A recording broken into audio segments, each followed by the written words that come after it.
Bueno, pues buenos días de nuevo a todas y a todos, también a aquellos que seguís el seminario doctoral del Premio Europeo Carlos V, Foro Europeo de la Discapacidad, por Internet, bajo el título Unidos en la diversidad, el impacto de la Unión Europea en la vida de las personas con discapacidad. Continuamos con las sesiones académicas y la presentación de los trabajos de investigación. Damos también la bienvenida a la sala, a la profesora Rosa María Martínez de CODES, también miembro del jurado, y por supuesto a Teresa Freises San Juan, que será la experta y miembro del jurado que presidirá el próximo panel. Ella es catedrática de Derecho Constitucional y catedrática Jean Monnet ad personam, académica de número y vicepresidenta de la Real Academia Europea de Doctores y experta en programas de asistencia jurídica para los países del este del Consejo de Europa, colaborando en la formación de jueces y periodistas en la transición a la democracia. Además, en el marco de la Unión Europea, en el cual es una gran especialista y persona de referencia,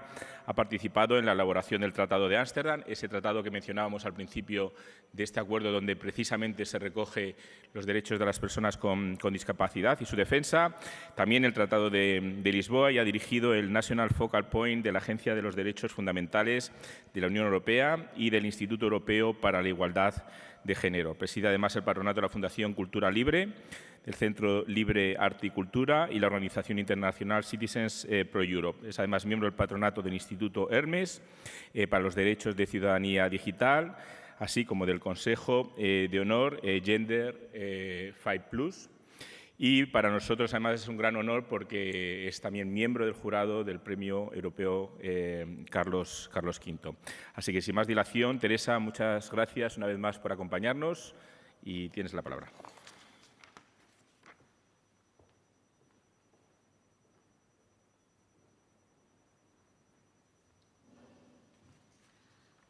Muchas gracias, Miguel.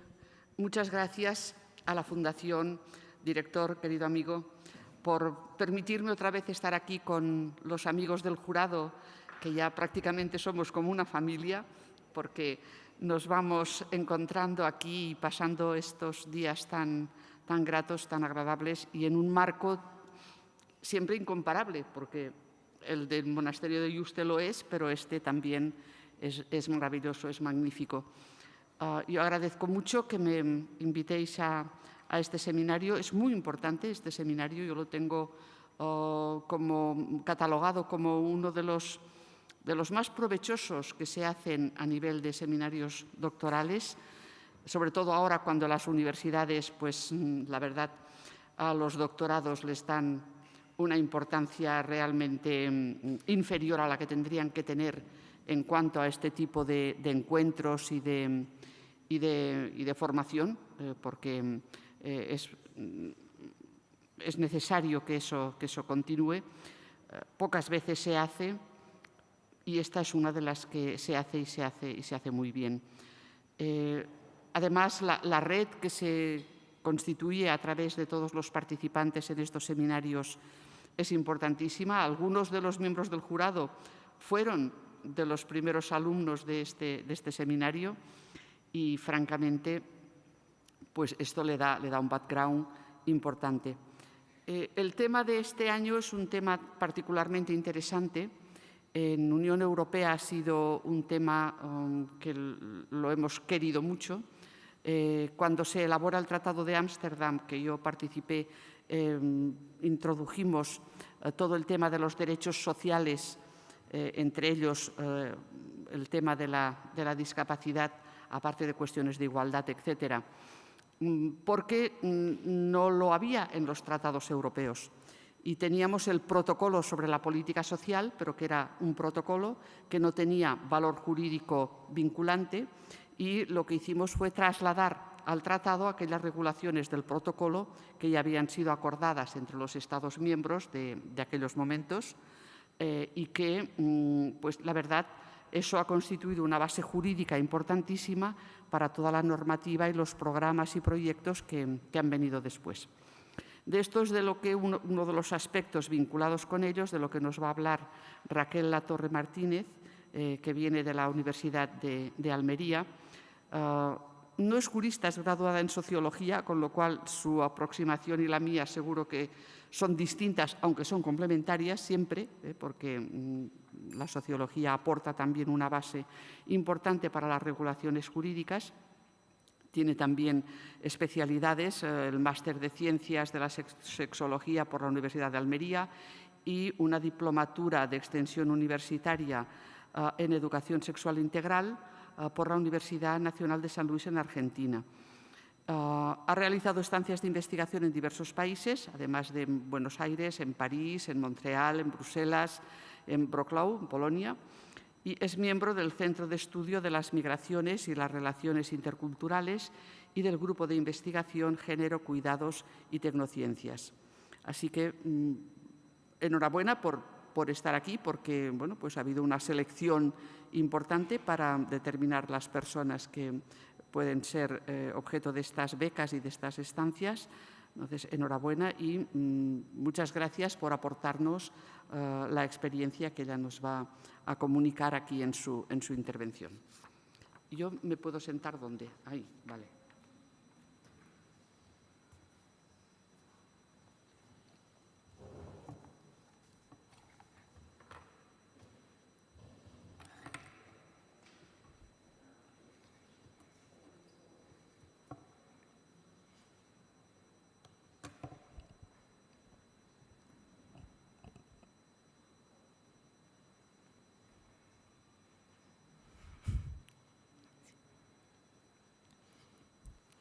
Bueno, buenas tardes a todas y a todos.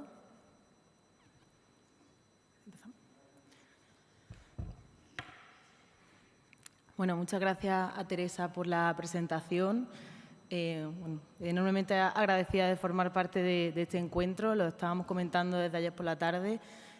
Para nosotras y para nosotros también supone un espacio de encontrarnos, de hablar de diferentes perspectivas y disciplinas, y creo que con eso pues ya va a ser un espacio seguramente súper enriquecedor, ¿no?, para nuestras trayectorias. Gracias también a la Fundación Juste, a los miembros del jurado y a las personas que están aquí y que también nos siguen de alguna manera online. Venía a presentar un poco, como decía, ¿no?, los derechos sexuales y reproductivos de las mujeres con discapacidad en la Unión Europea. Veréis que el título también incluye cuidados y placeres y, bueno, un aporte que quiero que esté presente también en esta investigación en cuanto desde dónde, ¿no?, se habla de los derechos sexuales y reproductivos y cómo nos enfocamos con esa perspectiva de género en las mujeres con discapacidad. A ver si... Vale. Bueno, hemos estado hablando esta mañana también, ¿no?, con la presentación de Cristina, de dónde viene el término discapacidad, porque nos genera siempre tanto debate hablar de discapacidad y cómo, ¿no?, a lo largo del tiempo, de los informes de las diferentes instituciones, países y culturas, buscamos siempre acercarnos a la discapacidad, ¿no? La idea de la discapacidad genera siempre mucha controversia y dice Ichiguerra que lo hace porque somos las personas sin discapacidad las que buscamos un nombre continuamente a las cosas que parece que no sabemos cómo nombrar.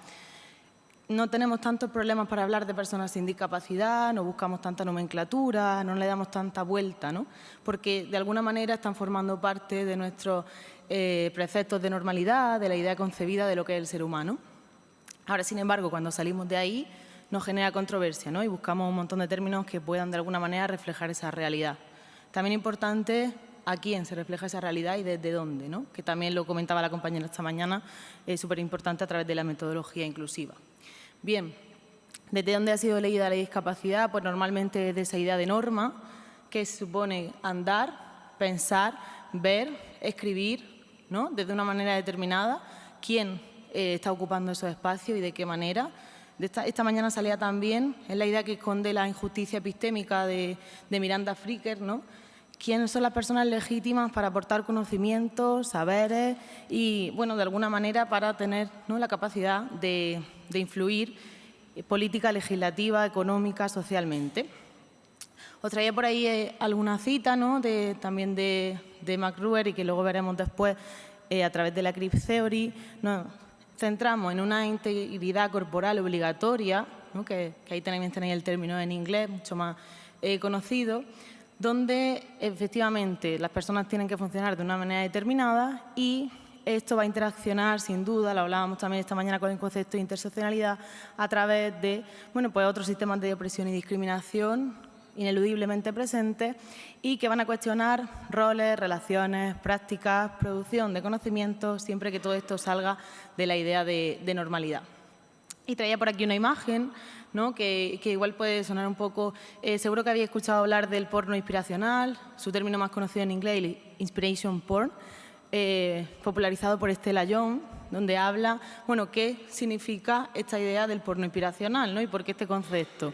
Cuando hablamos desde la discapacidad y, por ejemplo, una práctica que haríamos comúnmente, la idealizamos y le damos como un valor mucho más importante solamente porque lo hace una persona con discapacidad y decimos que esto es fuente de inspiración porque si una persona con discapacidad lo ha hecho, otra persona sin discapacidad tiene que hacerlo sobradamente, pues eso es lo que esconde esa idea, ¿no? del porno inspiracional. Seguro que os suenan campañas televisivas donde se habla de atletas y deportistas con discapacidad, que les falta una pierna, un brazo, que corren triatlones, ¿no? Que hacen un montón de gestos que al final, no quitándole mérito, pero que sí que se idealizan o que se les da mucha repercusión precisamente porque no se espera como sociedad que lo hagan estas personas, ¿no? Sino que lo hagan otro tipo de figuras. Bien. Hablar de sexualidad y discapacidad no es fácil, ¿no? Mencionar los dos términos conjuntamente cuando interaccionan, porque la discapacidad normalmente ha llevado, como decía, un montón de conceptos asociados.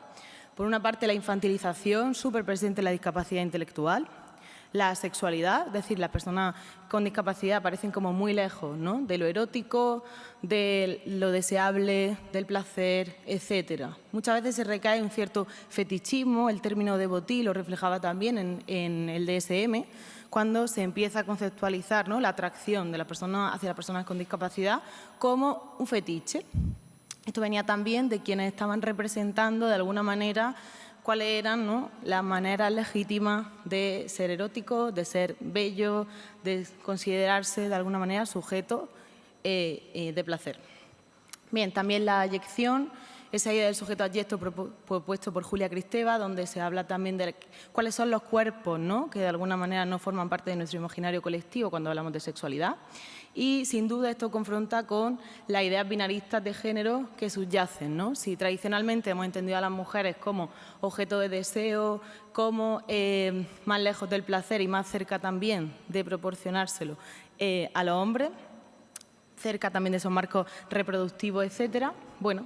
¿Qué pasa con las mujeres que salen totalmente de ese ideal hegemónico de lo que significa ser mujer y ser bella y cómo se las va a conceptualizar en nuestras sociedades? Bien, decía que un poco el marco teórico, una de las partes del marco teórico viene de la Crip Theory, donde, como se habla también esta mañana del término discapacidad, y como también ocurrió, seguramente os suena en nuestro país, ha pasado con el término maricón, por ejemplo, ¿no? Un término que socialmente ha estado muy estigmatizado, con un significado muy connotativo y muy negativo, pero que los propios movimientos LGTBIQ+ intentan apropiarse para resignificarlo y darle como otro sentido, otro valor. Bien, un poco esto ocurre también con el término crip, ¿no? Que significa en su traducción más literal tullido y que podría ser una palabra totalmente estigmatizante, que vuelve, ¿no? A resignificar eso, lo que esconde detrás, qué significa la discapacidad y por qué decir a alguien, ¿no? Discapacitado es tan negativo. Aquí traía alguna cita, ¿no? Decía, el hombre como modelo normativo se recorta contra la singularidad radical de lo monstruoso, esa idea que también trabaja, de alguna manera Bell Hooks y lo hacen otras teóricas, que es esa idea del monstruo. ¿Qué significa ser un monstruo? ¿No? Muchas veces a las personas transexuales también se les ha calificado de monstruos simplemente por salir del binarismo de género tan extendido. Y como decía, principales precursores de la Crip Theory, McRuer y Alison Kaffer, Robert en este caso, McRuer, van a partir, como también mencionaba Cristina, la importancia, ¿no? Del saber encarnado de la experiencia, ¿no? Eso que ella conceptualizaba como la experiencia vivida. Es muy difícil hablar de lo que significa, ¿no? Ser una persona con discapacidad en una sociedad concreta si no tenemos discapacidad. Y ellos también hacen énfasis como en la importancia, no solamente, ¿no?, de, bueno, puedo recrear, esto se hace, y de hecho en mi ciudad ha pasado este verano, se intenta recrear de alguna manera que supone tener discapacidad. Entonces, pues se hacen diferentes iniciativas. Se lleva a la gente y se le venda los ojos, o se le ponen trajes que simulan, pues no sé, que una parte del cuerpo funciona de otra manera, o se ponen como barreras, etcétera, ¿no? Y se intentan representar. Pero claro, nos dirían desde la Crip Theory, sí, todo esto puede de alguna manera acercarnos un poco a la experiencia, pero todo se hace en un entorno controlado, aunque no vemos a alguien nos dirige, no tenemos como el día a día, la presión de la rutina, elegir un transporte público, encontrarnos, yo qué sé, con personas que no tienen en cuenta o que no saben o que no perciben, ¿no?, esta discapacidad. Bueno, todo esto hace que las personas con discapacidad pues tengan, ¿no?, una epistemología particular, concreta, a la que pues tratamos de acercarnos de la mejor manera posible. Bien. Me centro ya un poco en la idea de los derechos sexuales y reproductivos y me parecía súper interesante detenerme un poco en eso que comentaba al principio, de qué era el feminismo hegemónico y cuál era el ideal por excelencia de mujer, porque todo esto va a atravesar indudablemente las experiencias de las mujeres con discapacidad y va a aparecer en las entrevistas de muy diferentes formas. Decía Melania Moscoso que el feminismo ha contribuido a difundir un estereotipo de mujer en el que no pueden reconocerse las mujeres con discapacidad. El feminismo hegemónico también, de alguna manera, ¿no?, habría supuesto una idea de mujer que debería funcionar en diferentes contextos, pero que, sin embargo, nos vamos dando cuenta, ¿no?, conforme avanzan los movimientos feministas y las diferentes olas del feminismo, que no ha sido así. Es decir, van incorporándose otras voces al feminismo que tradicionalmente habían estado alejadas, ¿no? Había pasado pues, con, por ejemplo, las mujeres negras, había pasado con las mujeres con discapacidad, las personas de Latinoamérica, las mujeres latinoamericanas, que habrían tenido, ¿no?, que reivindicar cuáles eran también las particularidades de cómo la discriminación patriarcal le estaba afectando en su día a día, que sin embargo no se veía reflejado en esos ideales feministas no hegemónicos que pretendían ser universalizables, pero que no lo estaban siendo en sus prácticas. Bien. Los recursos materiales y simbólicos también que van a hacer posible, ¿no?, que los derechos sexuales y reproductivos se respeten, se generen y se lleven a cabo, van a estar sujetos a cuál es ese ideal de discapacidad y a cuál es también ese ideal de mujer. Y en este caso, pues bueno, lo veremos después, pero sobre todo la maternidad, ¿no?, es donde más fuerte impacta este imaginario colectivo. Bien. El acceso a espacios de profesionales especializados, por ejemplo, notamos que si no hay cierta tampoco formación de las personas que van a ocuparse, ¿no?, de hacerse cargo de esos derechos sexuales y reproductivos, si en materia de estos derechos no tenemos personas que definitivamente tengan en cuenta estos saberes encarnados y estas epistemologías críticas, nos va a costar también encontrar luego esa materialización práctica o esos recursos que no solamente no sean simbólicos, que no queden de palabra, porque es verdad eso de que la tinta a veces todo lo recoge, pero tenemos que buscar también de alguna manera esa forma de hacerlo concreto, de materializarlo, ¿no? Bien. Paso ahora al aspecto metodológico. ¿Qué se estaba haciendo? Bueno, importante también mencionar que sí que hay una intencionalidad dentro de la Unión Europea, ¿no?, y que está presente pues, en muchos y diferentes ámbitos, marcos normativos, legislativos, aplicables a diferentes situaciones, contextos, etcétera. Lo hablábamos esta mañana también, la Estrategia Europea de Discapacidad, la igualdad de género, mucha normativa específica que se ha hecho también pensando en las mujeres con discapacidad. También, sobre todo, centrada, ¿no?, en las violencias de género particulares que atraviesan y que, sin duda, afectan con mayor prevalencia a mujeres con discapacidad, más que a las mujeres en general.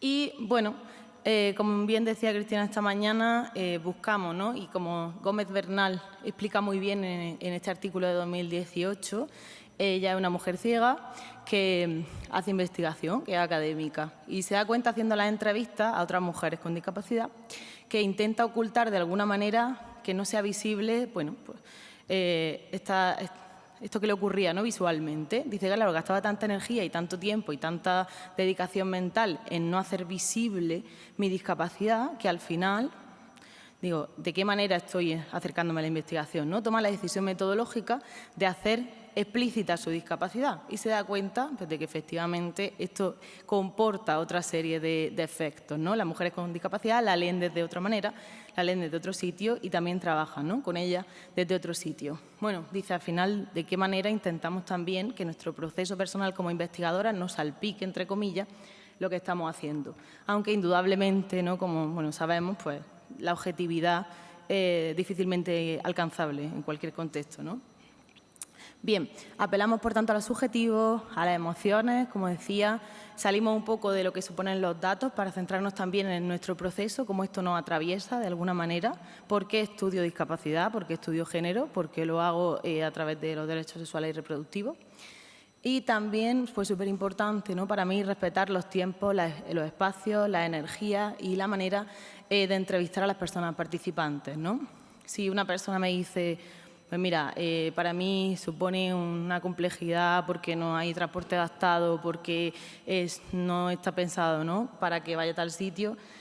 Moverme, pues la entrevista se hace online. Si la persona, también me pasó, ¿no?, había una chica que no podía hablar porque justo había atravesado una operación, bueno, pues se hace escrita, ¿no? Se buscan las maneras y las formas, siempre respetando pues el rigor académico, para que se respeten, ¿no?, como decía, los tiempos, los espacios, la energía de las mujeres participantes. Bien, se pretendía también reducir la violencia simbólica, muy conocida, bueno, y muy trabajada desde la sociología, como sabéis, desde el ámbito de Bourdieu, presente en la entrevista, ¿no? Nuestro rol como investigadora, desde una parte pues muy jerárquica, muy vertical, de cómo tratamos y cómo pensamos la investigación, ¿no?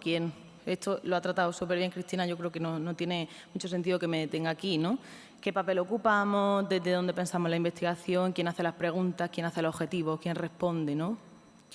Si bien hay un intento de reducir esa violencia simbólica, pues yo también tengo que reconocer, ¿no?, que dentro de mis limitaciones está pues esa idea de que efectivamente el diseño metodológico parte, ¿no?, de lo académico, ha seguido un proceso también de reconocimiento de la Comisión de Bioética de la Universidad y que todo eso supone también una serie de plazos y requisitos que se cumplen y que de alguna manera, bueno, pues no posibilitan tanto esa co-creación de conocimiento que, bueno, se puede hacer de otra manera, ¿no? Bien, un poco la metodología. He llevado a cabo hasta el momento 30 entrevistas, de las cuales pues 17 van a ser con profesionales, académicas, académicos, activistas, sexólogas, etcétera, ¿no?, de diferentes países, como tenéis ahí, pues Francia, Argentina, Canadá, Bélgica y Costa Rica, coincidiendo también con mi estancia de investigación y las posibilidades, pues bueno, económicas y académicas del momento. Y hasta el momento he realizado 13 entrevistas a mujeres con discapacidad. Mujeres jóvenes de entre 18 y 35 años, tipo de discapacidad que no aparece ahí, pues sensorial, intelectual y física. Y, bueno, diréis, ¿por qué profesionales y por qué mujeres con discapacidad al mismo tiempo, ¿no? Una pregunta pues totalmente pertinente, llegado a este punto. Bien, como decía, me interesaba conocer, por una parte, desde dónde se estaba trabajando la discapacidad, cuál es el imaginario colectivo que rodea, ¿no?, esta situación y que legitima o permite ciertos comportamientos, ciertas prácticas. Y me interesaba también saber pues, desde dónde se estaba abordando, desde qué epistemología y qué metodología la sociedad estaba teniendo en cuenta, ¿no?, los derechos sexuales y reproductivos de las mujeres con discapacidad. Por eso tener como ese marco, ¿no?, epistemológico, metodológico, conceptual que venía de los profesionales, activistas, académicas, etcétera.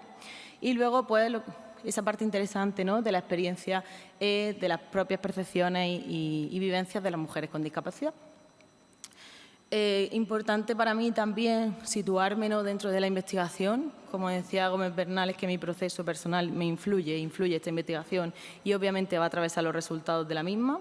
Soy una mujer blanca, soy cisgénero, no tengo discapacidad, soy académica y además soy del norte global. Esto ya es un posicionamiento, esto ya es una manera de hacer las cosas, ¿no? E inevitablemente va a marcar lo que yo haga o lo que no haga en esta investigación. El hecho de ser consciente de que son, bueno, pues efectivamente, ¿no?, características personales que van a afectar a la investigación, hace que preste más atención a todos estos ecos que pueden derivarse de ello, pero no hace que no vaya a haber ecos, ¿no?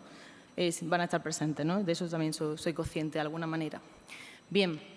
Y bueno, mencionaba Paola también esta mañana la idea de devolver a la comunidad, ¿no? Un aspecto que siempre también como que me ha preocupado mucho al no tener discapacidad, de qué forma el extractivismo académico puede estar también potenciando todas esas violencias simbólicas que de alguna manera intento evitar, ¿no?, en el proceso investigador.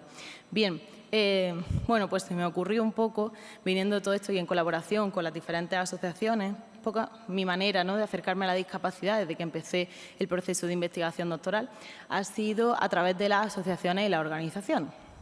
He ido contactando con diferentes pues, asociaciones y organizaciones, pues, tanto de Almería como de otras provincias de Andalucía, para, primero, bueno, por una parte empecé haciendo voluntariado. Para mí no tenía sentido acercarme a la realidad de las personas sin discapacidad sin conocer cuáles eran sus realidades particulares y sus experiencias propias.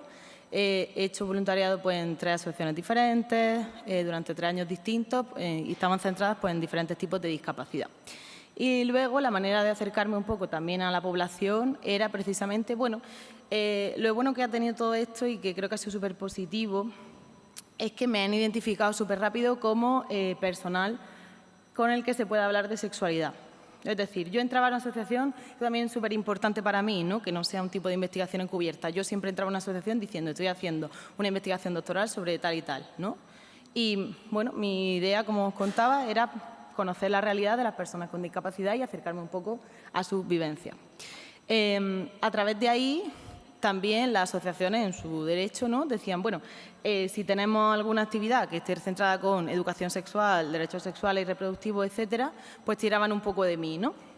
Así que la manera también de devolver a la comunidad ha sido hacer talleres en todas las asociaciones y organizaciones en los que se me ha demandado sobre educación sexual, con familias, con personas con discapacidad, etcétera. Y, por otra parte, también esa identificación, ¿no? Como sexóloga dentro de la institución permitía que las mujeres se acercaran a mí de otra manera. Es decir, aquí hay un espacio seguro, entre comillas, en el que puedo hablar de sexualidad y donde no voy a ser cuestionada tan rápidamente, ¿no? Porque también me he encontrado, y que ha pasado sobre todo específicamente con la discapacidad intelectual, es como a quién se lo cuento, desde qué manera, si me van a juzgar, cómo se va a hablar de esto, generar espacios donde se pueda hablar, ¿no? Porque muchas veces también esa materialización de los derechos sexuales y reproductivos pasa por no tener esos espacios, ¿no? Por no poder encontrarnos en un sitio donde hablar sobre el tema. Bien, lo bonito de todo esto ha sido que en los sitios en los que se han puesto a funcionar estos talleres, que siguen en marcha, es que las propias personas con discapacidad han dicho, es que claro, ¿y por qué no tenemos más espacios en los que hablar sobre este tema, ¿no? O sea, no es una realidad que esté súper ajena a nuestras vidas. La sexualidad atraviesa a todo el mundo en todas las etapas de su ciclo vital y de muy diferentes maneras. Así que, bueno, también ellas mismas, ¿no? Y ellos mismos han empezado a dar talleres para otras personas con discapacidad donde se cuentan y se comparten sus experiencias, ¿no? Y está funcionando bien. Bien. Los resultados preliminares que traigo un poco aquí y que me gustaría destacar rápidamente, bueno, esta imagen que aparece, y antes de que se me olvide, con esto que decía de la interseccionalidad, ¿no? Y de dónde se estaba trabajando la discapacidad y la feminidad hegemónica, las mujeres con discapacidad también han tenido que reivindicar que no todas son blancas y que no todas vienen de una realidad concreta, privilegiada, ¿no? Era un poco lo que se encarga de hacer Bilisa Thompson, la fundadora del movimiento Ramp Your Voice, en 2016 con el hashtag Disability Too White, ¿no? Y esto genera de repente una oleada de comentarios y de, bueno, también Alice Yu, una activista muy reconocida de los derechos de las personas con discapacidad, empieza a moverse, ¿no? Y se dicen efectivamente qué está pasando para que tengamos que decir, ¿no? Los tuits al final aparecen de manera también irónica, ¿no? Dice la discapacidad también es roja, la discapacidad también es negra, la discapacidad también es amarilla. O sea, tener en cuenta que eso, precisamente poner de relevancia que la manera en la que se estaba entendiendo la discapacidad también era una manera, bueno, pues muy del norte global que no atendía a otras particularidades. Y que, como comentaba también con mis compañeras latinoamericanas, bueno, lo positivo de todo esto también se está trabajando mucho, pues, por ejemplo, perspectivas decoloniales de la discapacidad, ¿no? Para hablar precisamente de esas particularidades territoriales, contextuales, culturales, que también se hablaban esta mañana en la primera sesión, que van a hacer que la discapacidad sea vista de una manera u otra y con una particularidad, como decía, específica. Bien. La imagen que os traigo aquí, que a mí me encanta personalmente, es Jessica Avilcon, otra gran activista de la discapacidad, abogada, especializada precisamente, ¿no? en los derechos de las personas con discapacidad y muy presente en diferentes ámbitos. La retrata Sara Stolar y este gráfico que traigo aquí tiene la intención precisamente, y así lo espero, ¿no? que llame la atención, que sorprenda, que parezca un poco como hasta obsceno, entre comillas. Porque la manera también en la que hemos visto a las mujeres con discapacidad, bueno, no sé si sabéis el caso, imagino que sí conocéis, ¿no? El caso de Pillow Angel, no me va a salir el nombre concreto de la chica, Ashley, no sé qué, no me acuerdo del apellido. Pero bueno, el caso de una chica adolescente que los padres deciden, bueno, hacerle toda serie de operaciones sin ningún tipo de consentimiento, ¿no? Porque tenía una discapacidad bastante exacerbada y Bueno, le extirpan las mamas, le extirpan el útero, había un montón de códigos que intentaban legitimar esto, ¿no? Lo hacen también profesionales médicos. Y luego el caso se publica y a partir de ahí empieza a hacerse súper polémico. O sea, cuáles eran las decisiones que habían, como decía, ¿no?, legitimado o posibilitado que eso se hubiese hecho. Y los padres decían que al final todo esto tenía la intención de que no sufriera, porque si tenía la regla y no entendía que era la regla y tenía dolores, lo iba a pasar mal. Si tenía mama y le pasaba algo y la acosaban o abusaban de ella, también lo iba a pasar mal. Si vivía el proceso de pubertad, crecía, se hacía más grande y pesaba más, le iba a costar más a sus padres llevarla a diferentes sitios, con lo cual también iba a potenciar que no pudiese acceder a ciertos enclaves, ¿no? Había toda una estrategia de legitimación muy apoyada en ese discurso capacitista que al final, de alguna manera, beneficiaba efectivamente a la sociedad y a sus padres, porque al final la chica no medía más ni no pesaba más de lo que pesaba cuando era una niña. Entonces, claro, gracias a eso, ¿qué hacen, no? De alguna manera la degenerizan, deja de ser, a ojos, ¿no?, médicos, una mujer. Bien, esa idea del Pillow Angel, ¿no?, y de ver a las personas con discapacidad como pequeños angelitos que están siempre sonriendo, que son súper tiernos, que se infantilizan súper fácilmente, también ayuda a que estén lejos de la idea de la sexualidad, ¿no?, y de lo erótico y de los derechos reproductivos. Porque si son infantes, y más en sociedades adultocentristas como la nuestra, no tiene sentido, ¿no? Nadie piensa en la sexualidad de los niños y de las niñas. Tampoco tiene sentido que sea madre, pues si es que, fíjate, si casi no puede encargarse de sí misma, ¿no? Pues feo que suene esto, como decía antes Friedrich. Claro, también desde esta mirada nos vamos a encontrar que se entienden esos derechos sexuales y reproductivos. ¿Qué nos encontramos en las entrevistas que se hacen a mujeres con discapacidad? Bueno, pues que los roles de género siguen presentes, es decir, se les exige, ¿no?, de alguna manera esa doble contradicción entre lo que supone ser mujer, que se la vea pues guapa, erotizable, de alguna manera que se presente, ¿no?, como sujeto también y objeto de placer. Y por otra parte también esa idea de que se le exige, ¿no?, que represente muy bien el ideal de mujer para poder acceder a otros derechos sexuales y reproductivos, que nos encontramos todavía en muchos lugares, ¿no? En Andalucía, por ejemplo, hay una apuesta ahora por accesibilizar las consultas de ginecología, pero es que hay lugares en los que ni siquiera se puede atender en las consultas de ginecología a las mujeres porque no hay recursos. Entonces, empezando por ahí, ¿no? Cómo detectamos si ocurre algo, si se necesita cualquier cosa, etcétera. ¿Qué nos encontramos también? Bueno, pues falta de información en un montón de aspectos. Y la información, derecho reconocido también dentro de esos derechos sexuales y reproductivos, derecho a conocer su propio cuerpo, también su intimidad, su sexualidad, el compartir, el tener vínculos afectivos, sexuales con diferentes personas, va a estar marcada porque, bueno, en general, ¿no?, nuestras sociedades en España carecen de una educación sexual fuerte que acompañe a lo largo de la trayectoria vital a los niños, las niñas, a los adolescentes, de muy diferentes lugares, ¿no? Nos vamos a encontrar en las entrevistas con que la educación sexual se centra en la prevención de riesgos, sobre todo de la discapacidad intelectual, y como diría Alison Kaffer, esto tiene también una intencionalidad, ¿no? ¿Por qué no querríamos que las madres con discapacidad sean madres, precisamente? Pues uno, porque se cuestiona que puedan ser madres, porque la idea de ser madre tiene unas características propias, muy bien construidas como tipo ideal, ¿no? Esa idea de que sea fuerte, independiente, valiente, de que se enfrente a todo por su criatura, que a lo mejor no pueden representarse al 100% en la discapacidad, ¿no? Y ya a partir de ahí choca. Una de las mujeres que entrevisto me dice, llega un momento de mi enfermedad en el que me da de repente una parálisis en las manos y no las puedo abrir. Entonces se me quedan así y no las puedo abrir. Y tengo una criatura de 1 año, ¿y ahora qué hago? Si no le puedo ni peinar el pelo, ¿no? ¿Cómo hago la comida? ¿Cómo la visto? Etcétera. Bueno, ella empieza a diseñar un montón de estrategias, como jugar a que cada una se peine su propio pelo, o que la nena peina a mamá, o buscar ayuda en las redes de apoyo vecinal, en la familia, etcétera, ¿no? Y dice, bueno, lo hice, ¿no? Igual me hubiese gustado tener más apoyo, o de otra manera, pero lo llevé a cabo. Pero se cuestiona, ¿no? Se cuestiona qué se puede hacer. Una imagen también súper llamativa que estuvo en Times Square en 2005 era el de una mujer que no tenía ni brazos ni piernas, pero que estaba embarazada y que se hace una escultura, se promociona, etcétera. Y claro, otra vez rompe la polémica de cómo va a hacerse cargo a alguien sin brazos de una criatura, ¿no?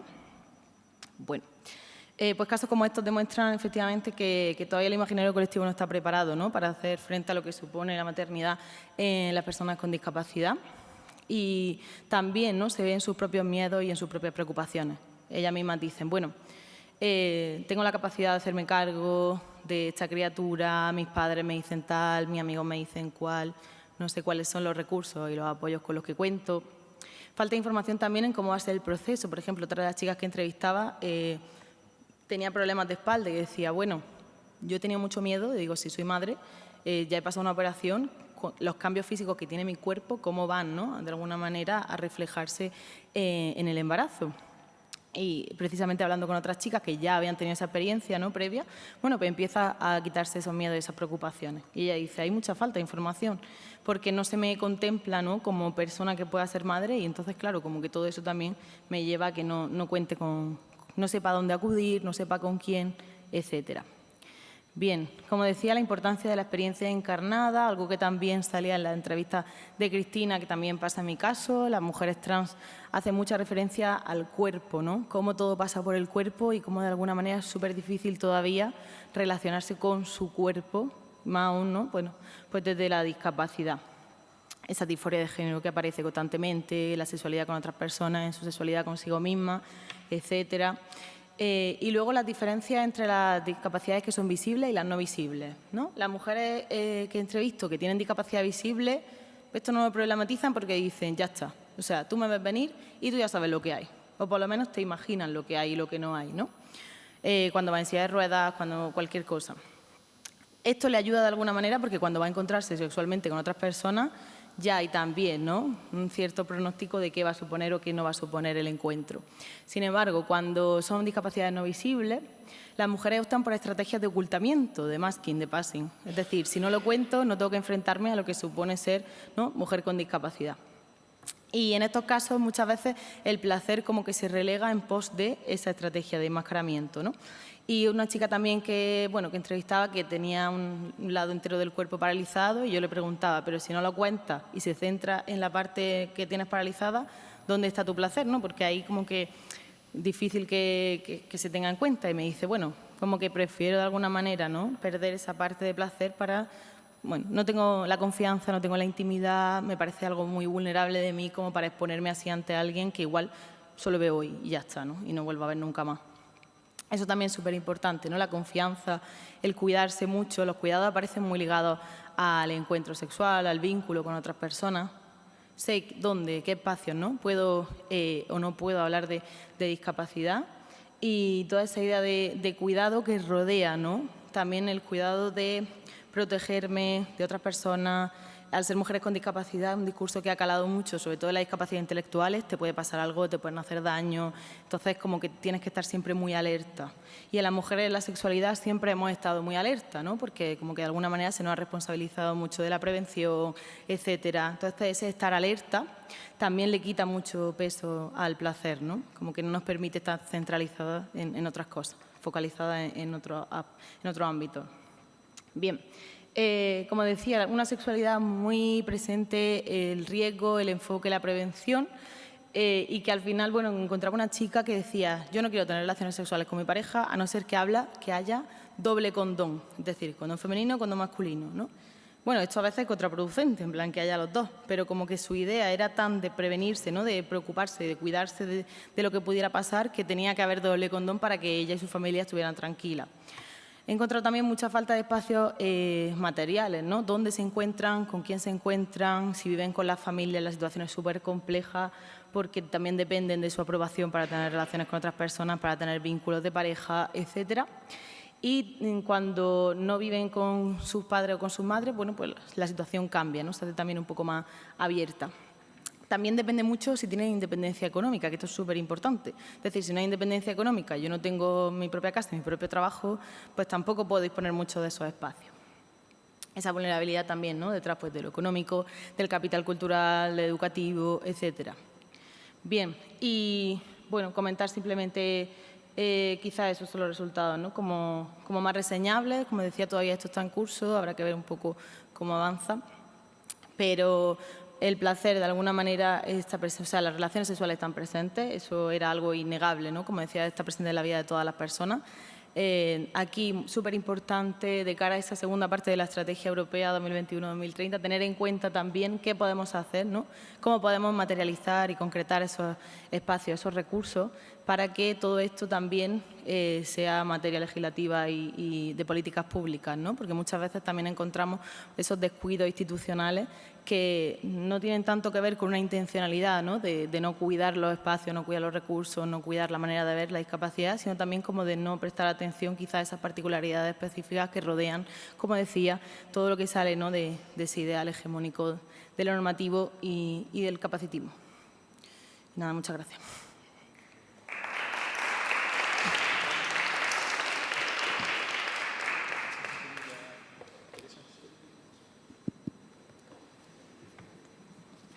Muchas gracias por la intervención. Ya lo he dicho al inicio, claro, yo soy jurista y usted no, y evidentemente no ha ido a buscar el tipo de regulaciones jurídicas, pero a pesar de ser un estudio muy basado en una metodologías sociológicas, yo creo que sí que tendría que incorporar alguna pequeña cosa. Por ejemplo, pues lo que le he dicho antes, el Tratado de Ámsterdam, hoy la misma regulación está en el Tratado de Lisboa, porque hemos mantenido la misma regulación.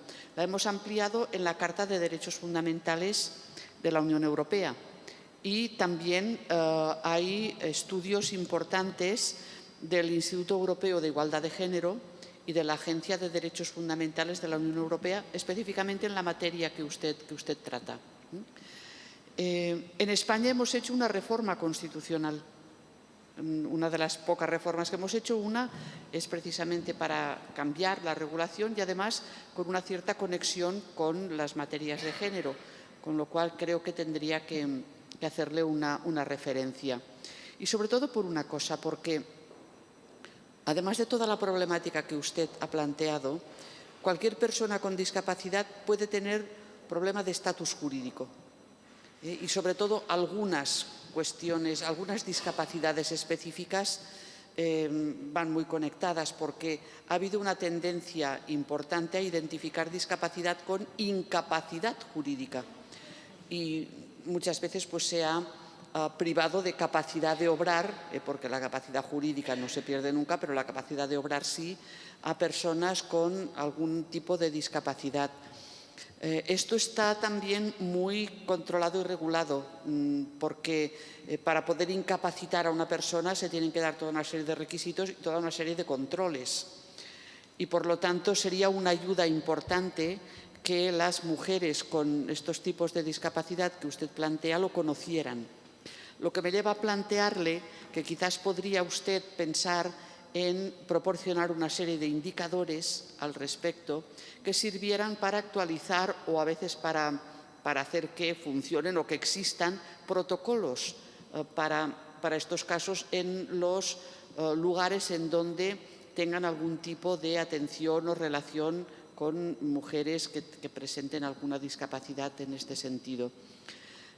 Por otra parte, usted puede sacarlo perfectamente, esto puede hacerlo, porque con todo lo que ha explicado tiene un material de base muy bueno al respecto y sobre todo para la extracción de indicadores no teóricos, sino a partir de experiencias prácticas que usted ha ido recolectando y analizando y sintetizando y de alguna manera pues clasificando, ¿no? Muchas de estas personas con discapacidad, mujeres con discapacidad, son objeto de lo que llamamos también discriminaciones múltiples o discriminaciones cruzadas, que sería bueno también pues, incluirlo para evitar y utilizar estos protocolos y estas formas de atención para evitar que se puedan producir porque son doblemente dolorosas, por decirlo de alguna manera. No es simplemente una discapacidad por ser mujer o por ser persona con discapacidad, sino por ser mujer discapacitada. Es decir, que hay este tipo de discriminaciones que son muy complicadas de tratar en la práctica, jurídicamente también, pero en la práctica desde luego. Bueno, yo nada más quiero dar pase al diálogo aquí con la sala. Le agradezco el trabajo que ha hecho, la felicito por ello, porque es un tema además poco tratado y además maltratado, por decirlo de alguna forma, y pienso que lo puede abordar de manera que después pueda tener usted ahí una publicación importante al respecto.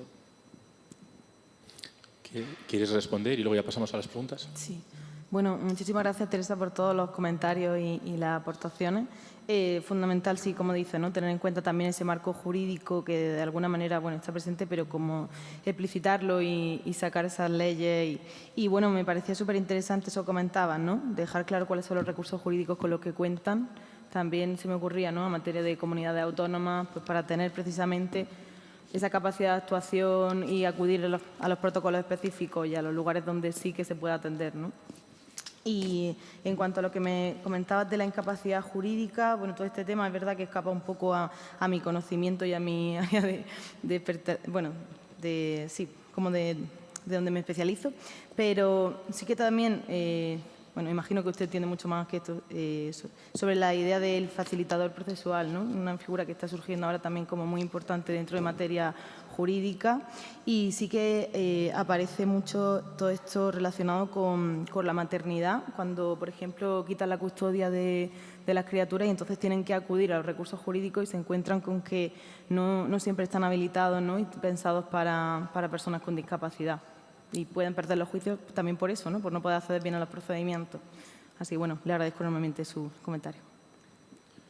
Muchas gracias, porque veo ya varias manos levantadas, así que vamos a empezar al revés ahora. Juan Manuel. ¿Funciona? Funciona, ¿no? Vale. Hola, Raquel. Lo primero, enhorabuena por el trabajo. Si ya hemos dicho estos días que las investigaciones con personas con discapacidad, pues dentro de nuestras áreas no suelen ser muy populares. Ya en el tema de la sexualidad, que de por sí puede ser tabú hablar de ello, pues ya con personas con discapacidad me imagino que tiene que haber muy poco. Espero que la pregunta que te voy a hacer no suene violenta, la voy a intentar hacer desde una buena intención. Sabemos que las mujeres son la mayoría de las víctimas de abusos y de maltratos sexuales, entonces mi pregunta es, ¿os planteáis dentro de vuestra investigación conocer si las mujeres con discapacidad son más vulnerables por tener esa discapacidad a esos abusos y esos maltratos, o es un tema que a lo mejor es muy violento hablar? Y si os planteáis hacerlo o ya lo habéis hecho, también si conocéis si existen vías de apoyo para esas mujeres, dentro de las que ya existan para mujeres en general, pues para mujeres con discapacidad, si las hay, si no las hay, y si no las hay, pues si se plantea hacer algo diferente. Muchas gracias. Muchísimas gracias por tu comentario y tus reflexiones. Sí, tienes toda la razón del mundo. O sea, indudablemente, como decía, la violencia de género está presente. O sea, no se puede negar. Las mujeres con discapacidad la sufren con mucha más prevalencia que las mujeres sin discapacidad, pero con tasas muy altas, ¿no?, que muchas veces exceden, bueno, que duplican o triplican, ¿no?, las tasas de mujeres sin discapacidad. Está presente, sí, inevitablemente. ¿Sabes? Los discursos, dos de las chicas que he entrevistado han sido también víctimas de violencia de género por su pareja. No está relacionado como tan claramente con la discapacidad porque, bueno, como que en un primer caso la chica no tenía discapacidad reconocida o ella no tampoco lo sabía hasta que ya se separa de esta pareja, etcétera. Y en el otro caso, bueno, pues sí que está presente, ¿no? Y como que también se aprovechan esos mecanismos para denigrar, para insultar, para... esto sí, en el caso de esta chica también, que sufría como muchos dolores, era como para invisibilizar y negar, ¿no?, ese sufrimiento, de alguna manera esconderlo. Está presente, sí, no lo nombro de manera específica, y, aunque, como dices, sí que hay protocolos específicos, sí que se está haciendo, sobre todo en la Universidad de Barcelona también hay una preocupación, ¿no?, como creciente de diferentes organizaciones, a que haya efectivamente, por ejemplo, ¿no?, si hay puntos violeta en los festivales o en los conciertos, que también contemos con espacios para mujeres con discapacidad, ¿no?, personas con discapacidad que pueden acudir en caso de que haya una situación violenta. Y en esta investigación también como que mi orientación no negando en ningún momento esta violencia, era como centrarme también en los aspectos positivos que tenía la sexualidad. O sea, me refiero que muchas veces como que pensamos la sexualidad desde la autoestima, desde el placer, desde vincularnos positivamente con alguien, ¿no? Y como que parece que esto cuesta más verlo en mujeres con discapacidad, ¿no? Porque como que ese derecho al placer está también como más imbuido en todas estas violencias que están ahí, que no voy a negar que forman parte de la investigación, pero que de alguna manera, bueno, pues también me gustaría también como poner en relieve, ¿no? Como esas estrategias de resistencia, de placer, de agencia sexual, ¿no? Como decía Balín, también como tan importante a la hora de expresarse sexual, efectivamente. Pero muchas gracias por tu comentario. Bueno, gracias Raquel por compartirnos pues todo esto que llevas avanzado en tu investigación. Para mí es muy valioso escucharte porque creo que tenemos puntos de conexión en lo que estamos estudiando y particularmente yo quería hacerte una pregunta relacionada con lo que estaba mencionando Juan Manuel en torno a esa variable cultural que tú estás explorando en tu investigación, en el momento en que nos muestras cómo seleccionaste pues la población, las mujeres, dónde están ubicadas, ¿cierto? Son diferentes contextos, son diferentes realidades, son diferentes territorios, regiones del mundo. Y quisiera preguntar particularmente en clave también de violencia basada en género, ¿cuáles son esos elementos que por el momento tú podrías identificar, digamos, desde esa variable cultural de, digamos, aspectos estructurales o contextuales que pudiesen favorecer esas prácticas, digamos, de violencia contra las mujeres en esos lugares que nos puedas compartir y pues aportar también a la comprensión de lo que son las violencias basadas en género? Gracias. Muchas gracias, Paula. Sí, en cuanto a elementos estructurales, bueno, tienen la particularidad, obviamente, que comparten pues, todas las violencias estructurales que sufrimos las mujeres. Luego, como decíamos, también sufren otras discriminaciones, ¿no? Sumadas, por ejemplo, al hecho, pues si son mujeres trans, si vienen de otros contextos, etcétera, si no son blancas. Y en ese caso, pues los elementos estructurales los compartimos, ¿no? Son elementos fácilmente identificables. Y en otros casos también es como esa idea de la agencia, ¿no? Y muchas veces creo que pasa, sin que esto suene como queja o protesta, ¿no? Hacia la familia, por la sobreprotección muchas veces, ¿no?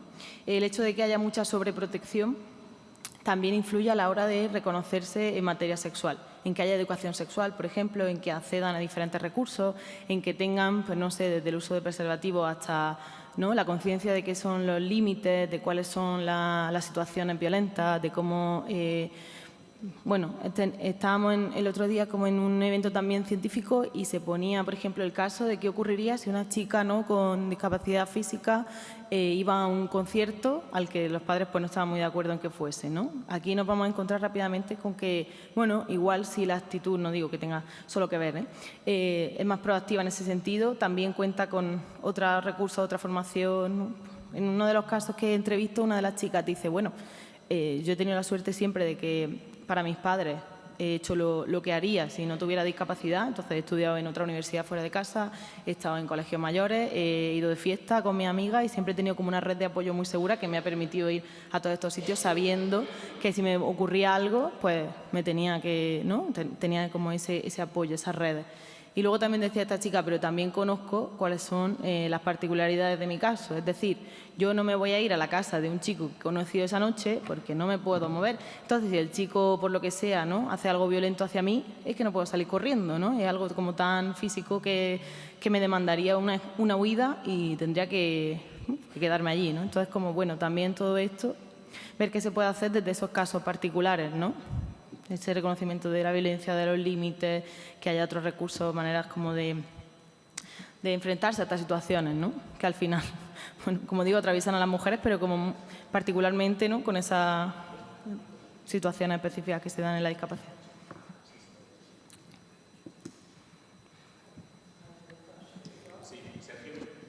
Sergio, y luego tenemos por aquí… Muchas gracias, compañera, muchas gracias, Raquel. Creo que has abordado uno de los temas más tabús que hay no solamente en la sociedad, sino también incluso en la academia. No se habla de sexualidad y mucho menos, en concreto, de los derechos sexuales y reproductivos y menos en el ámbito de la discapacidad. En este sentido, aprovechando la represión que ha realizado el Estado hasta el 2020, ya que ha permitido las esterilizaciones forzosas y no consentidas a las personas con discapacidad, mayoritariamente a las mujeres. Ahora, en los últimos meses, desde la Fundación CERMI Mujeres, liderado por Ana Peláez, sostenían de que el Estado debe resarcir a todas las víctimas de este tipo de actos y acciones. En este sentido, y sé que va a ser una pregunta difícil, ¿cuál piensas que sería una de las medidas a tomar en este sentido? Sí, gracias. Efectivamente se le veía venir una pregunta compleja. se intuía. Sí, esto es súper fuerte también, ¿no? El hecho de que hasta 2020 en nuestro país era legal la esterilización forzada de mujeres con discapacidad. Como que existe la normativa, entonces se protege, no quita que de manera indirecta pueda pasar también, es decir, si hay consentimiento, por ejemplo, o otro tipo de coacción, pero bueno, como que sí que se protege, ¿no?, de esa intención. En otros países sigue estando presente, como con otra normativa, o sea que esto es un tema súper complejo. Y cuando dices, bueno, ¿cómo resarcimos y cómo de alguna manera recuperamos? Es que es tan complicado porque primero está, o sea, aparte de que es un derecho básico, ¿no?, el derecho de decidir, bueno, si quiero o no quiero ser madre, muchas veces se extirpa el útero. Son casos como súper fuertes, ¿no? El que decía de esta chica, ¿no?, el de Ashley. Bueno, pues ¿ahora qué hacemos? Esa chica ya nunca va a poder tener la posibilidad de ser mujer, de ser madre, perdón. Bueno, y de ser mujer, como que a efectos biologicistas tampoco. Resarcir en este sentido, por una parte puede ser como colectivamente, ¿no?, contando las historias de estas mujeres, diciendo, bueno, qué ha pasado, cómo han llegado hasta ahí, cuál ha sido ese proceso, porque muchas veces lo fuerte de estos procesos es que no se enteran hasta que no quieren ser madres o pasa algo, ¿no? O sea, igual la esterilización forzada se había hecho cuando eran más pequeñas y ahora de repente van a la ginecóloga, al ginecólogo por cualquier caso y se dan cuenta que efectivamente es que no pueden ser madres, ¿no? Se les ha quitado la posibilidad biológica. Así que, bueno, creo que contar esta narrativa ayuda mucho a otras mujeres también a saber qué ha pasado y cómo ha pasado, ¿no? Por ejemplo, qué propició esto, cómo ocurrió y luego a nivel médico, que esto no, o sea, que no pueda consentirse en ningún caso, ¿no? Es decir, que primero vaya la opinión de las personas con discapacidad, ¿no? Si como médico, entiendo que aquí otra vez me salgo de mi área, pero si se está dando este proceso, o sea, que haya un control también, ¿no?, por parte de las instituciones de qué está ocurriendo en lo médico, en lo biomédico. Muchas gracias. Es que yo creo que lo que cabe para reflexionar es que ha sido el propio Estado quien ha sido el aparato que ha ido mermando los derechos de las personas con discapacidad, ¿no? Entonces, sería ahí la cuestión para analizar, porque he puesto el ejemplo, porque usted comentaba lo del ámbito de los derechos sexuales y reproductivos, pero lo mismo hubiera podido suceder que hasta el 2021 las incapacitaciones judiciales han sido legales en nuestro país, es decir, que se ha considerado a la persona con discapacidad como un objeto en lugar de ser un sujeto de derechos, pese a que la Constitución les ha firmado como una persona con las mismas oportunidades que cualquier otro ciudadano. Así que muchas gracias y enhorabuena por abordar un tema tan interesante e importante a la vez. Gracias a ti, Sergio. Y sí, de eso que comentabas también, claro que al final todo viene desde dónde, ¿no?, entendamos la discapacidad y que presupongamos que tiene que ser, ¿no? Y por eso de esas capacitaciones, de hecho, lo cuento porque yo creo que está bien que se visibilice también esto. Estuvimos en un congreso sobre discapacidad, un ámbito en el que yo pienso que ahí sí que deberíamos reflexionar de manera abierta, ¿no?, sobre todas estas cosas. Y una de las mujeres que hablaba desde el ámbito jurídico decía que cómo le íbamos a dejar tener una cuenta bancaria a una persona con discapacidad intelectual porque le podían robar, ¿no?, y como que era mejor que se hicieran cargo las familiares. Bueno, pues desde ahí estamos legislando muchas veces y desde ahí estamos trabajando. Entonces, también, ¿no?, darle una vuelta a eso, ¿no?, desde qué marcos normativos hacemos muchas veces las cosas que permitan que eso siga sucediendo, ¿no? Muchas gracias, Raquel. De la palabra a Eric Bussier.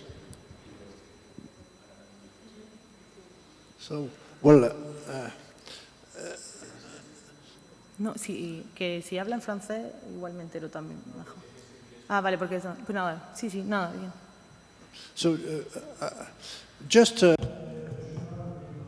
Tengo una observación general sobre tu estudio. Y me parece que también se aplica al último y a otros de los artículos que vamos a escuchar.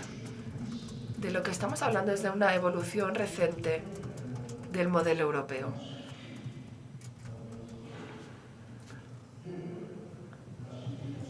Estamos hablando de un modelo europeo, estamos hablando de un tema específico, pero también de cómo la evolución se va a implementar, se va a debatir. Estamos hablando de un modelo europeo de democracia. En tu presentación, en tu artículo, puedes decir que estás hablando de la evolución de un modelo que parte de la Segunda Guerra Mundial, con nuevas políticas para las familias, para la salud, la protección de las mujeres y los niños.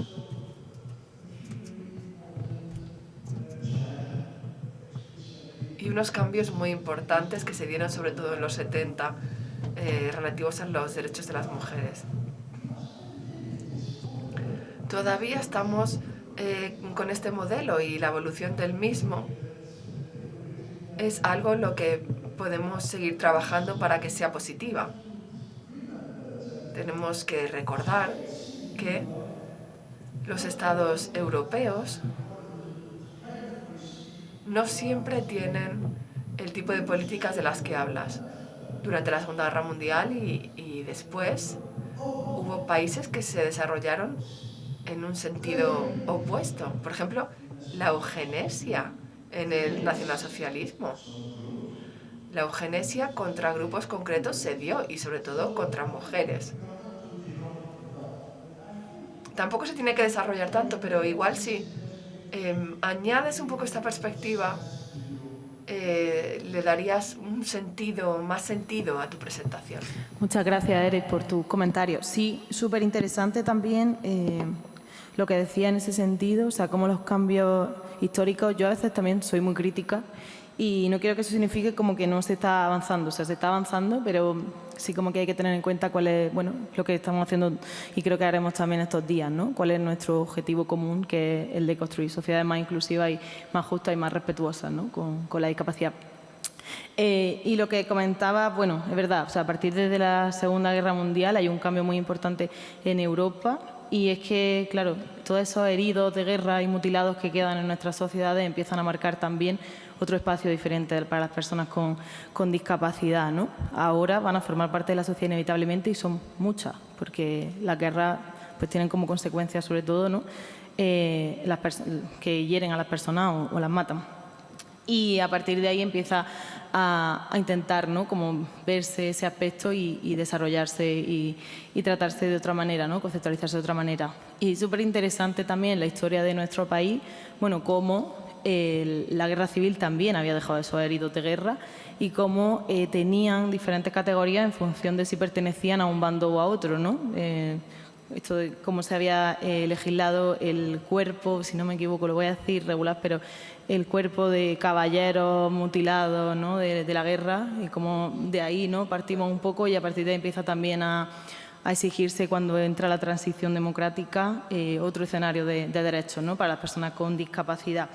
Y precisamente de ahí también venimos, y venimos del movimiento de vida independiente, también de eso que comentaba, esos cambios de los 60 y los 70 de Estados Unidos, de la Universidad de Berkeley y de Reino Unido, donde empieza efectivamente a pensarse, ¿no? Qué estaba ocurriendo, por ejemplo, con el espacio que ocupaban las personas con discapacidad en las universidades, en el espacio público, en la vida familiar, en las políticas, ¿no? de derechos. Así que sí, yo creo que inevitablemente tiene que estar en el texto que salga de aquí, porque de ahí venimos, ¿no? y también eso marca un poco hacia dónde vamos y de qué manera. Yeah, thank you, Eric, also for touching upon some of the... Muchas gracias por haber abordado, Eric, algunas de las preguntas que tenía, al igual que sucedió en la primera presentación. Estamos muy alineados con respecto a nuestras opiniones sobre el proyecto. Muchas gracias, Raquel, por tu presentación. Es un tema fundamental muy importante y también un tema muy amplio, porque aborda muchísimas cosas que son fundamentales. No me gustaría estar en tu piel si tuviera que seleccionar un aspecto concreto para abordar para mi publicación.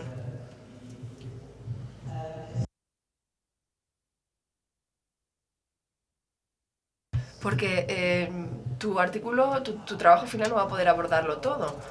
Entonces vas a tener que ver cómo abordas esto. Eric ha dicho algo que también me ha pasado por la cabeza. Cómo históricamente esta perspectiva histórica de la sexualidad y de la reproducción y los derechos reproductivos de las mujeres se ha utilizado y se ha abusado de ella por parte de diferentes regímenes y estructuras de poder. Sobre todo durante los años nazis en Alemania.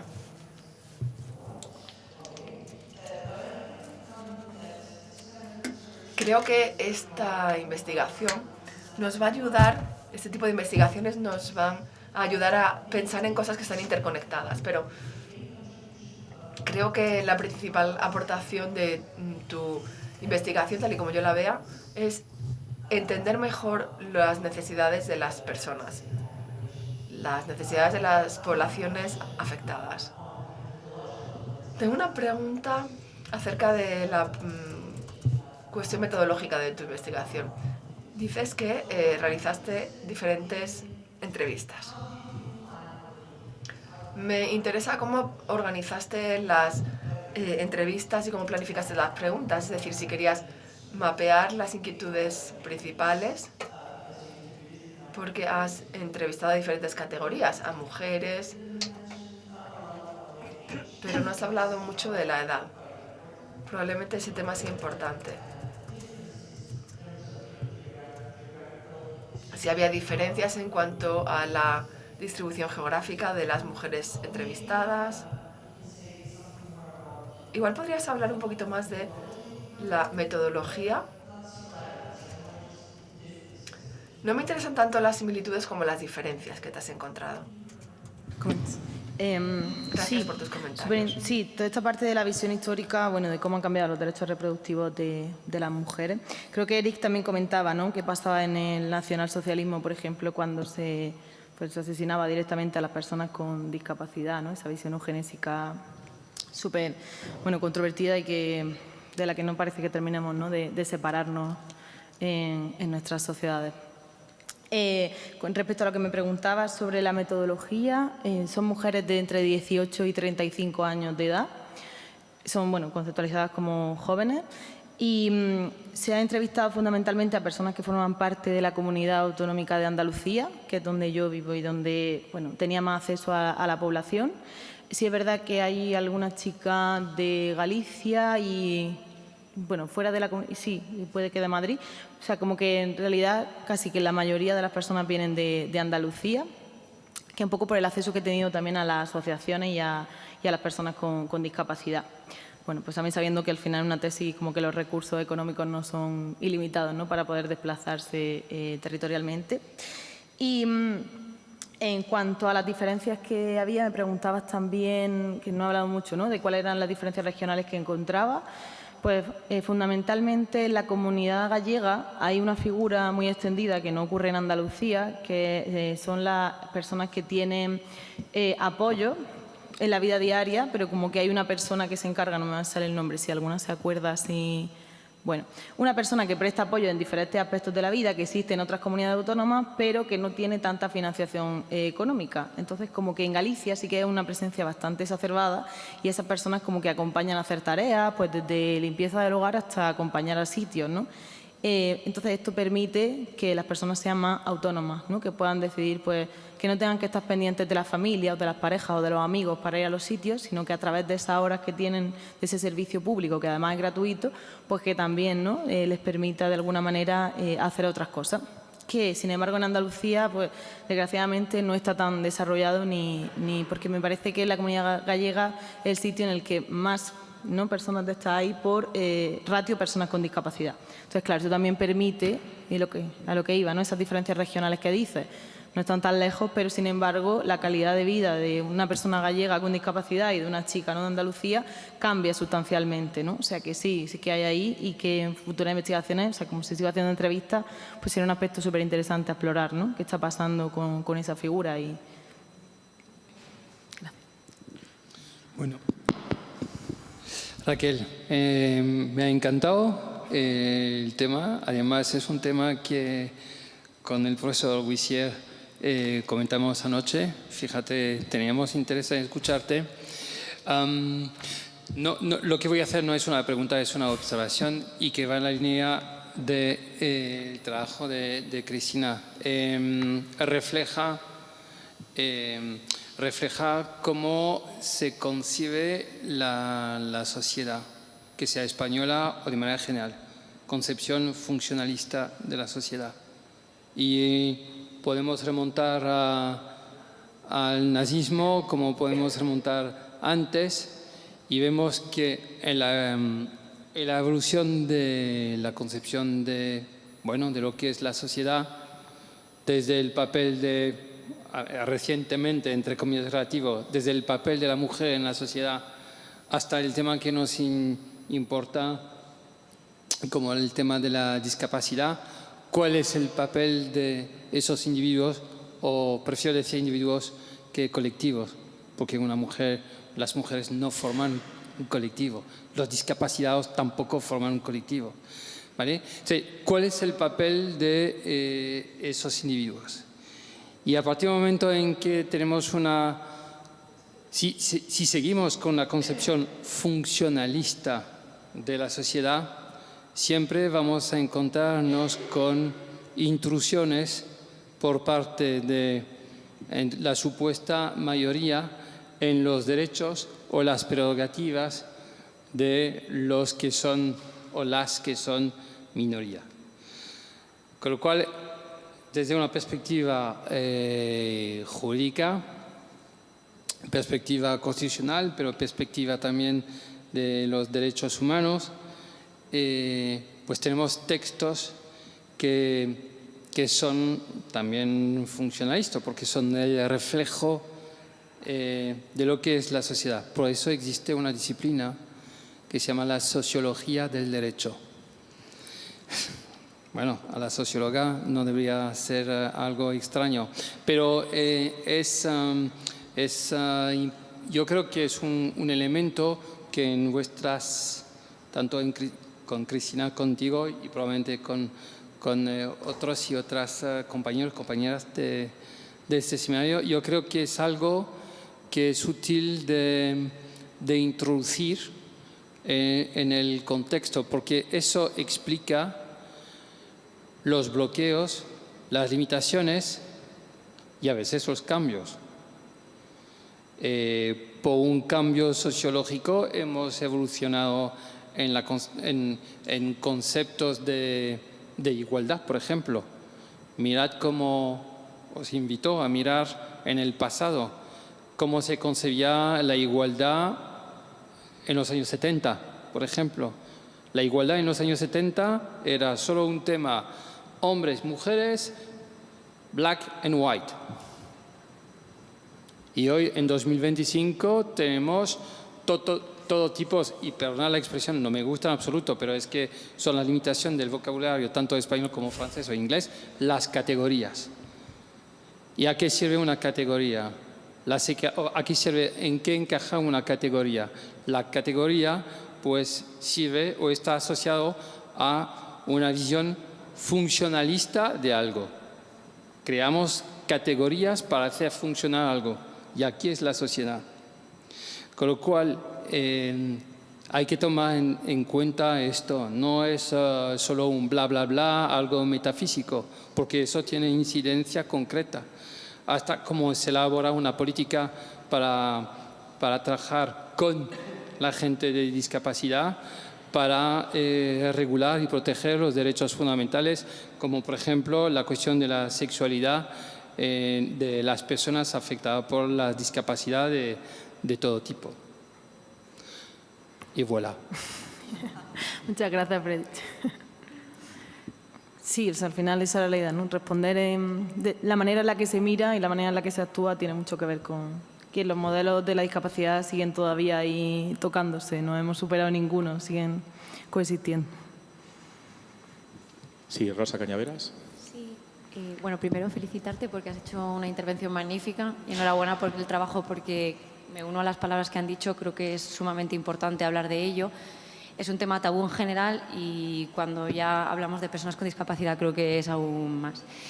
Yo solo, no es una pregunta, una observación que se me ha ocurrido que a lo mejor no en este trabajo, pero sí que a posteriori me planteo porque, sobre todo, creo que una de las partes más significativas que me ha quedado de esas entrevistas y los resultados que haces es aquella que te dice que no lo hace visible y eso le conlleva mucha energía, ¿no? También la investigadora que intentaba no hacerlo visible y le llevaba mucha energía. Entonces me he planteado, no sé si en la entrevista les preguntas, porque entiendo que la calificación de persona con discapacidad es por el certificado o no lo sé, si es así. Y aquella persona que además de tener una discapacidad reconocida tiene otro tipo de patologías que por desgracia el tribunal que le ha dado la discapacidad no lo reconoce, porque en ocasiones las personas con discapacidad, y hablo de la física porque desconozco más lo que ocurre en la intelectual, tienes una patología que es mucho más limitante que la propia discapacidad que te ha reconocido el tribunal y que no está reconocida y que incluso en este ámbito te puede limitar más. Entonces no sé si es una pregunta que a lo mejor podrías incluir en las entrevistas o a posteriori incluso ampliar el trabajo, porque yo creo que en el ámbito que estás estudiando ese incluso no hacerlo visible porque no me lo están reconociendo como discapacidad me va a llevar aún más energía, porque si no se entiende lo que está reconocido como discapacidad, si aquello que me limita encima un tribunal me ha dicho que no es una discapacidad, me limita aún más, porque entonces incluso si la sociedad a veces no está preparada para entender ciertas discapacidades, aquella que no se ve y encima no está reconocida, pues a lo mejor me limita mucho más en este ámbito. No es una sugerencia, porque a lo mejor incluso la patología que le limita en este ámbito o que le lleva más energía no es la discapacidad reconocida, sino algo que le limita más allá de ello. Y nada, muchas gracias y mucha energía para seguir con esta investigación que es sumamente importante. Muchas gracias, Rosa. Sí, de hecho esto es un tema súper importante y que aparece un montón en las entrevistas. El tema del reconocimiento institucional y las categorías de discapacidad es serio. Me acuerdo cuando, antes de que empezara la tesis, mi madre estaba en el proceso de reconocimiento de la discapacidad y me pide que la acompañe, y entonces cuando llegamos a la consulta, esto lo cuento porque es un caso personal que luego aparece, ¿no?, como en las entrevistas, y le dicen, bueno, pero ¿cómo ha venido usted hasta aquí? Y dice mi madre, pues en autobús.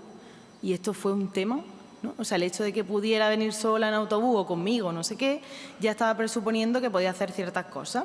De manera que esto ya le iba a bajar el porcentaje de discapacidad, porque estaba siendo autónoma, ¿no? Y como la paradoja de que estos procesos que también de alguna manera protegen, ¿no?, esa vida autónoma, independiente, le obligan a performar como lo más, ¿no? O sea, ojalá que hubiese venido arrastrándose, entre comillas, ¿no? Un poco lo que leía mi madre todo esto, ¿no? Porque así hubiese sido más fácil que se le hubiese reconocido la discapacidad, ¿no? Y mi madre tiene que recurrir como en diferentes procesos, etcétera, y es que esto le pasa a las mujeres que entrevisto también. Es decir, son procesos violentos que le obligan a performar la discapacidad, es decir, de alguna manera a representarla, ¿no?, para que se la crea, para que se considere como tal.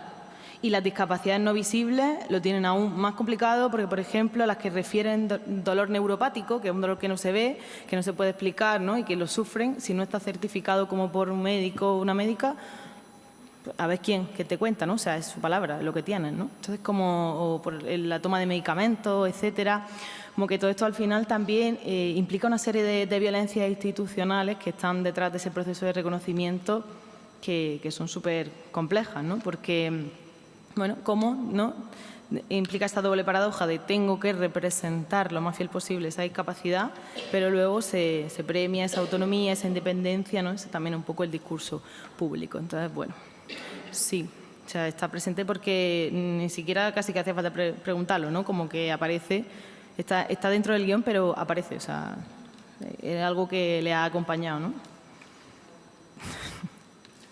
Muchas gracias, Raquel. Pues yo creo que si no hay más manos levantadas... Ay, sí, perdona, no te había visto, Luisa. Adelante, por favor. Gracias. Raquel, un tema absolutamente importante, fascinante. Me uno a todas las observaciones anteriores y quisiera resaltar también un punto metodológico que admiro mucho en tu investigación y que me parece que es una excelente práctica para otros investigadores, incluyéndome a mí misma, y es la declaración del conocimiento situado, el declarar que no tenemos un tipo de vulnerabilidad o de discapacidad y cómo esto afecta nuestras decisiones en el desarrollo metodológico de nuestra investigación. Muchas gracias. Gracias a ti, Paula. Y sí, o sea, por ejemplo, el hecho de que yo sea mujer y hable sobre sexualidad con mujeres también es otra manera, ¿no?, de posicionarme. Si fuese hombre, igual no hubiese accedido a los testimonios a los que ha accedido, ¿no? O sea, que está presente inevitablemente, ¿no?, ese cuestionamiento. Gracias. Bueno, pues ahora sí, yo creo que podemos dar por concluido el debate. No sé si a lo mejor Teresa, como, digamos, coordinadora presidenta de este panel, quiere añadir alguna cosa más ya para cerrar. Bueno, simplemente pues agradezco todas estas aportaciones porque son realmente interesantes. Téngala usted en cuenta porque enriquecerá su trabajo y le deseo muchos éxitos en el futuro. Así lo haré. Muchas gracias. Muchas gracias. Un aplauso para la ponencia.